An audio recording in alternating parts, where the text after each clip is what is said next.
नमस्कार, मेरा नाम है साजिब और आप देखना शुरू कर चुके हैं next nine news political bite. 1947 की आजादी के बाद इस देश में एक एरा आया था, एक दौर आया था। वो दौर था कांग्रेस का, क्योंकि कांग्रेस को उस समय सत्ता से उखाड़ करके फेंकना मुश्किल ही नहीं, नामुमकिन था।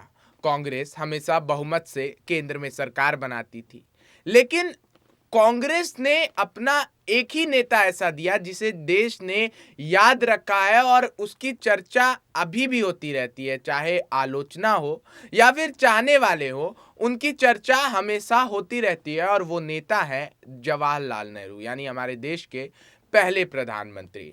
अगर कांग्रेस का नाम आता है तो जवाहरलाल नेहरू का नाम ऑटोमेटिक जुबान पर आप लोगों के आ जाता है या दिमाग में आ जाता है, क्योंकि जवाहरलाल नेहरू ने इस देश के लिए जो कुछ किया है उससे मुंह नहीं फेरा जा सकता, उस बात को नजरअंदाज नहीं किया जा सकता है।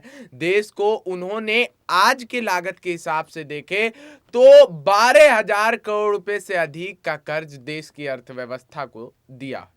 उसके बाद कांग्रेस ने लगातार इस देश पर शासन किया, कई चीजें बनवाई, कई चीज डेवलपमेंट की राह में लेकर के गए। चाहे टेलीफोनिक डेवलपमेंट की बात करें तो Rajiv Gandhi, Indira Gandhi, nationalisation of bank, उसके बाद जो आपका जितनी भी योजनाएं लेकर के आई इंदिरा गांधी या राजीव गांधी, जवाहरलाल नेहरू, वो सारी चीजें याद रखी गई।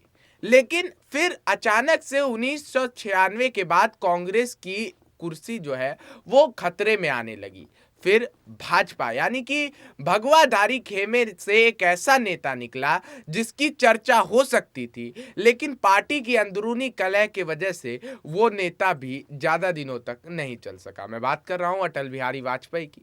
अटल बिहारी वाजपेयी ने हिंदुस्तान को बहुत ज्यादा आगे बढ़ाया था। पोखरा न्यूक्लियर टेस्ट की अगर बात करें तो अटल बिहारी वाजपेयी ने इस देश को जो दिया और जिस तरीके से आंख उठा करके देश खड़ा हुआ था और जिस तरीके से देश की छवि बनी थी और देशों के सामने, तो वो काफी ज्यादा सराहनीय था और अटल बिहारी वाजपेयी को लोग आगे तक प्रधानमंत्री के रूप में देखते थे। लेकिन कुछ पार्टी में अंदरूनी कलह, लाल कृष्ण आडवाणी से कुछ नोक झोंक की वजह से अटल बिहारी वाजपेयी 2003 का चुनाव हार गए थे। फिर कांग्रेस सत्ता में आई, लेकिन अब एक बार फिर से इस देश को ऐसा प्रधानमंत्री मिला है जो शायद अपनी छाप छोड़ना चाहता है, ठीक उसी तरीके से जैसे जवाहरलाल नेहरू ने छोड़ी है। बात कर रहे हैं प्रधानमंत्री मोदी की। प्रधानमंत्री नरेंद्र मोदी ने वंदे भारत और इस देश में कई ऐसी योजनाओं को स्टार्ट किया, कई सारी ऐसी योजनाओं का शिलान्यास किया जिसको देखकर ऐसा प्रतीत होता है कि ये देश जो है तरक्की की राह में आगे बढ़ रहा है। वंदे भारत एक्सप्रेस की बात करें, हालांकि वो खोखला साबित हो गया जब एक भैंस से टकराया, लेकिन उसके बावजूद भी जो दिखाया गया, एक परत जो चढ़ाई गई, वो काफी ज्यादा सराहनीय थी और इस बात की चर्चा प्रधानमंत्री नरेंद्र मोदी को लेकर के हमेशा होती रहती है। G20 में भारत को अध्यक्षता मिली, तो ये सारी चीजें प्रधानमंत्री नरेंद्र मोदी के लिए भी जो है एक छाप छोड़ रही है कि आने वाले इतिहास में प्रधानमंत्री मोदी को भी लोग याद रखेंगे।